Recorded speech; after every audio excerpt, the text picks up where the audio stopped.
warahmatullahi wabarakatuh. Selamat pagi semuanya. Selamat datang di webinar kami, Kepemimpinan Baru. Kita mau mengucapkan terima kasih banyak sudah mau ikut partisipasi. Nama saya Hernan Miguel. Saat ini saya bekerja sebagai coach ontological profesional. Mendapat license di Eko Europa. Eko Europa adalah American Ontological Coaching School. Dan senang sekali bisa bertemu dengan kalian untuk bahas tentang program kami. Sesudah 2 tahun ini yang kita ajarkan program coaching tapi dengan pandangan yang ontologikal kan. Dan kita sudah pernah ajaran program ini di Amerika Latin sama di Spain seperti Coach Leo bilang tadi. Dan kita lihat kemungkinan untuk membawa program ini ke Indonesia. Dan program ini yang sudah sukses di Amerika Latin. Dan semoga insya Allah di masa depan atau bulan-bulan depan kita sudah bisa ajarkan program ini di Indonesia. Kita akan bahas di webinar ini tentang bagaimana kita seperti manusia pun kita persepsikan realitas dengan cara tertentu.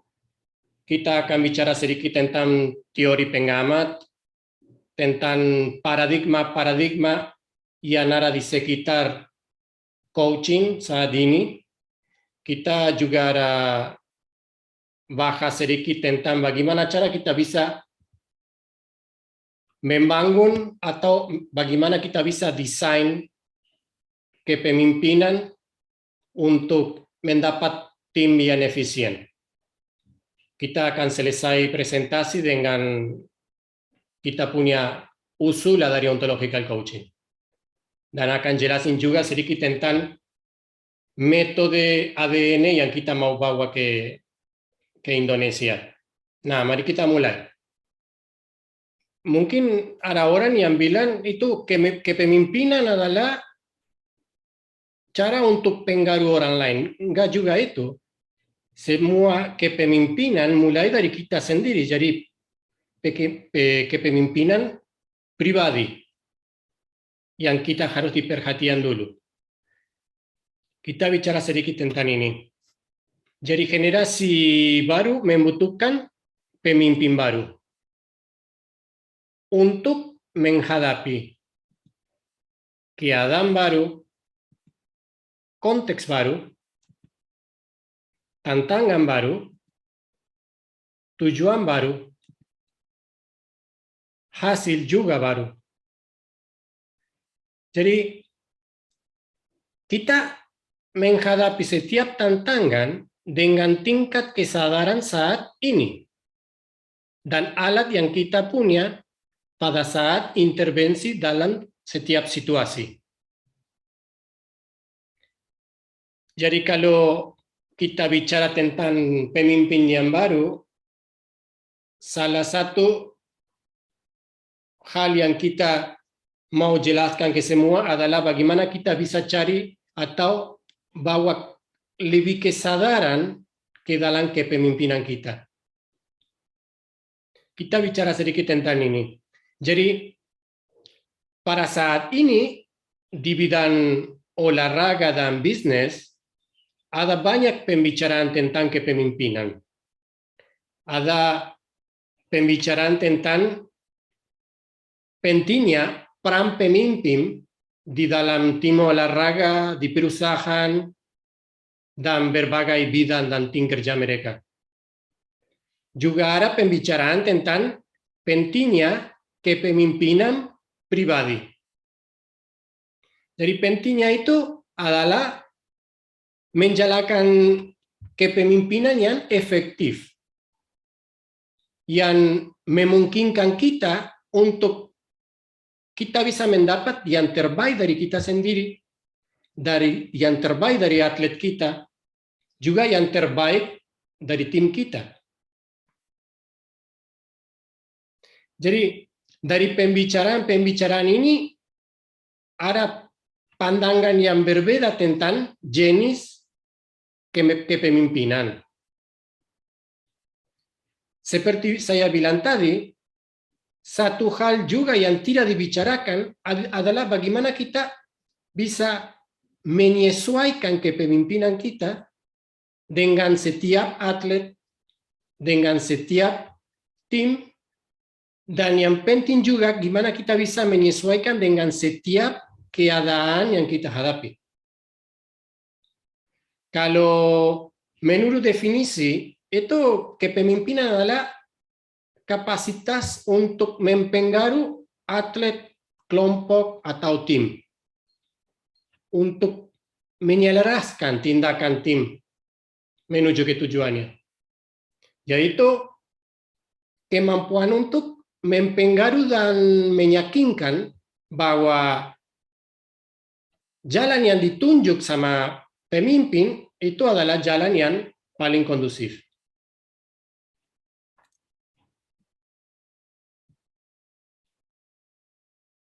Jadi dunia baru membutuhkan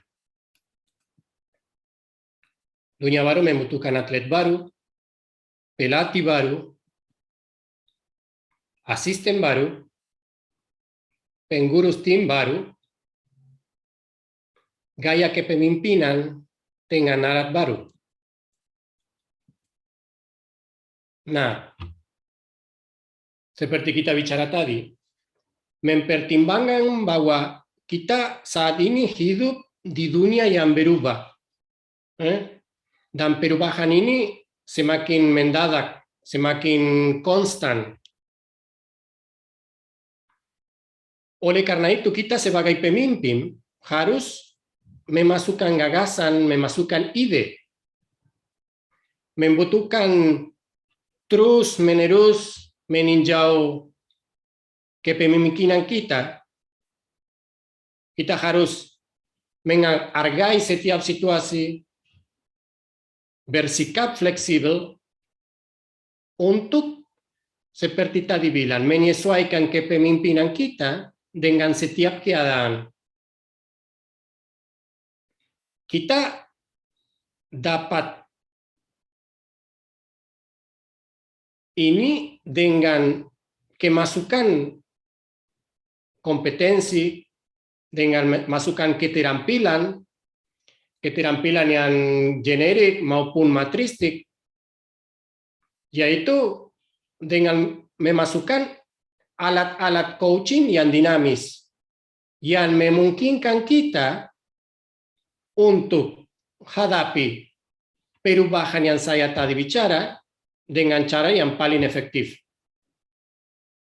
Jadi, kita pikir ini, berhentilah pemimpin dari paradigma yang lama dan usang untuk menyesuaikan kepemimpinan kita dengan generasi atlet baru dan keadaan saat ini.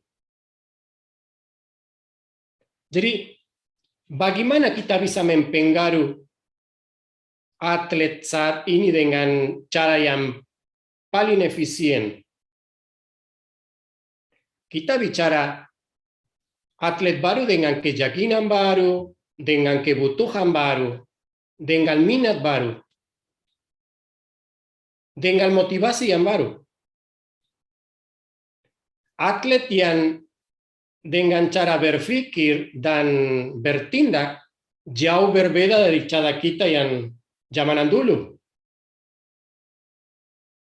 Jadi, para generasi atlet baru sekarang dan keadaan saat ini mengundang kita untuk berhenti, untuk mencerminkan refleksi, mengamati diri, dan mengamati juga seberapa efektif kepemimpinan yang kita jalankan sekarang.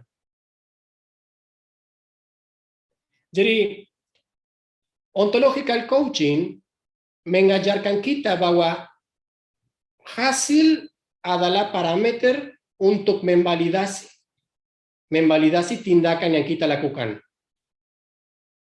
Dan juga ontological coaching mengundang kita untuk mengamati pemimpin seperti apa kita sekarang. Saya maju. Nah, tadi saya bilang tentang berhentilah pemimpin dari paradigma yang lama. Karena memang dunia sudah berubah. Dan generasi atlet pun juga berubah. Tadi saya bilang itu tentang hasil sebagai parameter efektif. Kita bisa lihatin hasil untuk memvalidasi apa tidak tindakan yang kita lakukan. Jadi, hasil adalah parameter efektivitas tindakan kita dalam kepemimpinan pribadi dan juga interpersonal kita. Jadi, yang memvalidasi tindakan sebagai efektif adalah hasil yang kita dapatkan ketika kita menjalankannya. Jadi bukan yang alasan kenapa kita melakukannya. Jadi kalau kita bicara perubahan paradigma, kalau setiap ada perubahan paradigma, memungkinkan kita untuk bisa melihat realitas dengan cara yang berbeda. Dan membuka kita kemungkinan untuk mendapat hasil yang lebih unggul daripada saat ini. Jadi, contoh, kadang-kadang kita melakukan tindakan yang tidak mendekati kita ke hasil yang kita inginkan. Malah, tindakan yang kita lakukan, aksi kita, menjauh dari tujuannya. Nah, pada saat itu kita punya masalah. Kita coba mengerti kenapa. Kita mulai percakapan sendiri dengan diri sendiri. Kok bisa? Niat saya sudah baik. Niat saya sudah benar. Tindakan yang saya lakukan, saya anggap benar. Tapi hasil bukan hasil yang kita harapkan. Ya, pada saat itu kita biasanya mencari penjelasan yang masuk akal dengan pikiran kita. Seperti saya bilang tadi, kita mencari penjelasan yang masuk akal dengan pikiran yang kita. Jadi salah satu hal-hal yang biasanya kita lakukan adalah mencari orang lain untuk bertanggung jawab atas inefisien kita. Jadi kita lakukan apa? Kita menyalahkan pelatih, menyalahkan pemain. Kalau saya jadi pemain, menyalahkan wasit. Kita kalah karena ya memang wasit nggak bagus. Kita kalah karena pelatih itu taruh di belakang orang yang nggak seharusnya main.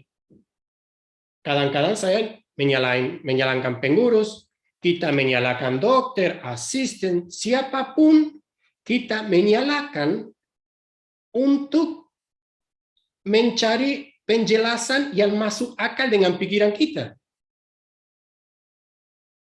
Jadi kita mencari penjelasan di luar, di lingkungan, bukan di dalamnya. Jadi pada saat itu kita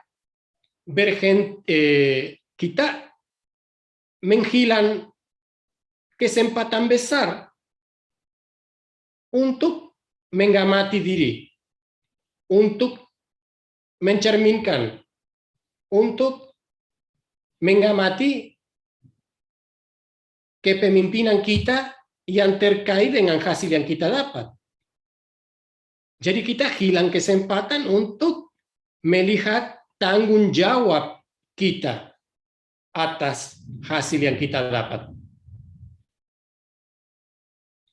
Jadi kita kadang-kadang secara tidak sadar, secara bawah sadar, kita menghilang kapasitas untuk mengamati diri.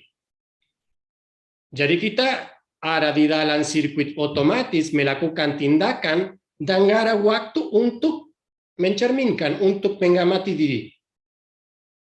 Jadi karena kita hilang kapasitas itu, kita nggak bisa melihat apa yang pengaruh kondisi kita, yang mana pengkondisian kita, yang akan nanti pengaruh keputusan yang kita lakukan, tindakan yang kita lakukan. Dan pada akhirnya akan pengaruh hasil yang kita mendapat. Kita ambil waktu untuk, seperti saya bilang tadi, untuk kita keluar dari sirkuit otomatis itu yang tidak sadar, bawa sedikit kesadaran ke dalam pikiran kita. Jadi pertanyaan ini, apakah menurut Anda kepemimpinan Anda beradaptasi dengan zaman sekarang? Coba, nggak perlu juga tulis, tapi ini apa namanya, kalian tanya sendiri masing-masing. Kepemimpinan yang kalian menjalankan sekarang, apakah adaptasi dengan zaman sekarang, dengan atlet yang sekarang, yang dengan atlet yang punya motivasi, pikiran jauh berbeda dari kita zamanan dulu? Atau kita masih memimpin dari pikiran kita zamanan dulu dengan orang beda sekarang? Hasil apa yang Anda dapatkan dari gaya kepemimpinan itu?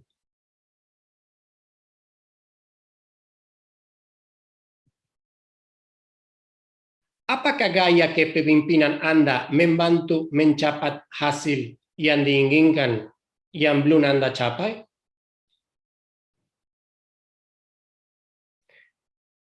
Coba apa namanya, biar agak interaksi sedikit, saya pengen tahu di chatnya, coba tulis seberapa puas atau seberapa senang kalian merasa dengan cara menjalankan kepemimpinan saat ini.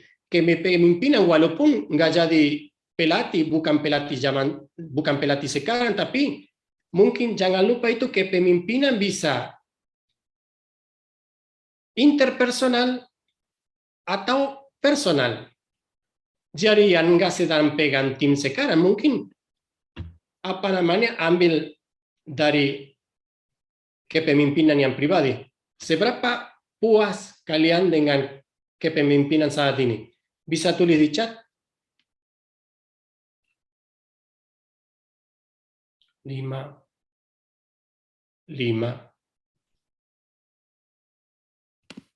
Kalau kita diangkat 5, itu berarti ruangan untuk improve, untuk yang lebih baik masih luas.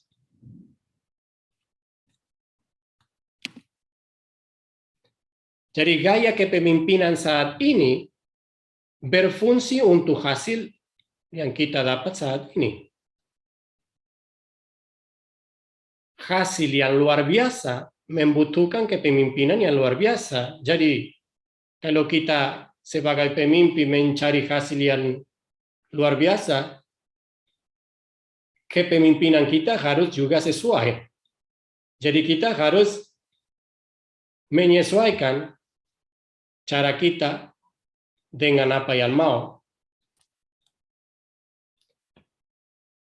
Jadi membuat bagian bawah sadar kita bersadar, membuka kemungkinan besar bagi kita untuk mengubah kepemimpinan kita. Jadi salah satu kunci untuk kita bisa menjadi atau dapat perubahan di dalam kepemimpinan kita adalah membuat konteks yang bersadar lebih sering. Kita mau jelasin sedikit tentang metode ADN, program yang kita akan ngajar yang mulai di bulan Mei. Jadi metode ADN yang namanya transformasikan pemimpi yang ada di dirimu. Metode ADN atau singkat ADN ini ada berhubungan memang dengan singkat yang DNA dan bicara tentang 6 langkah dari metode ini. Jadi kita ada rencana untuk program intensif ini 2 bulan yang ditunjukkan para atlet olahraga apapun, pelatih, asisten, manajer, dan semua orang yang ingin memasukkan alat kepemimpinan pribadi dan interpersonal. Kita akan ada 12 kelas teorik dan 5 kelas yang kita akan ketemu langsung, kelas mentoring. Setiap kelas kita andalkan setiap 2 minggu. Setiap Rabu pukul 10 pagi. Kita akan bagi program ini di dalam 2 modul. Kelas 1 akan dibagi 3 subkelas yang kita akan bicara tentang apa itu dan apa yang dilakukan seorang coach. Kita akan bicara OSAR model yang ada hubungan penggambar tindakan dan hasil. Kita akan bicara juga tentang pengkondisian kita, apa yang pengaruh kondisi kita. Dan setelah kalian mengikuti 3 kelas online ini, akan kita ketemu langsung di mentoring yang pertama untuk bahas apa yang kalian belajar dari kelas-kelas yang terekam. Di kelas 2 ada 3 subkelas yang kita akan bicara tentang zona-zona aksi kita, yang zona yang pengaruh langsung tindakan dari kita, yang nggak pengaruh langsung dari kita juga, dan kita juga akan bicara tentang zona ini yang faktisitas, zona yang bagaimana kita bisa berhubungan dengan sesuatu yang tidak dapat dirubah. Bagaimana hubungan kita dan realitas. Dan tentu saja di kelas mentoring kita akan bahas hal-hal tersebut. Di modul 2, kita sudah mau masuk ke teori pengamat, domain utama, koherensi pribadi, realitas saat ini, dan realitas yang kita inginkan. Bahas di mentoring tentang tanggung jawab kita. Dan di kelas 2 ini, di 3 kelas terekam terakhir, kita akan discuss tentang metode kita. 6 langkah dari metode ADN kita. Langkah pertama adalah mengamati diri. Langkah kedua, temukan. Yang ketiga dan keempat ada hubungan masing-masing, soalnya setelah kita mulai mengamati diri, kita pasti akan ketemu tindakan dan percakapan kita yang harus di stop, harus hentikan, dan ada yang tindakan yang percakapan dan lain-lainnya yang harus dimbiasakan. Untuk masuk ke langkah kelima, yang kita berdesain tindakan, percakapan, keputusan yang baru. Untuk di langkah yang terakhir, bertindak sadar. Dan di mentoring yang terakhir kita sudah akan discuss tentang bagaimana kita beraksi secara bersadar yang reflektif. Ini ada, kalau ada yang perlu tentang info tentang program ini adalah website kita. Mungkin Leonardo akan tulis di chat bagaimana kita bisa berkomunikasi. Presentasi kita sampai di sini. Terima kasih banyak semua sudah hadir, sudah ikut webinar pertama kami. Semoga bisa ketemu lagi di waktu kita andalkan program coaching ini. Jadi sekali lagi, terima kasih banyak.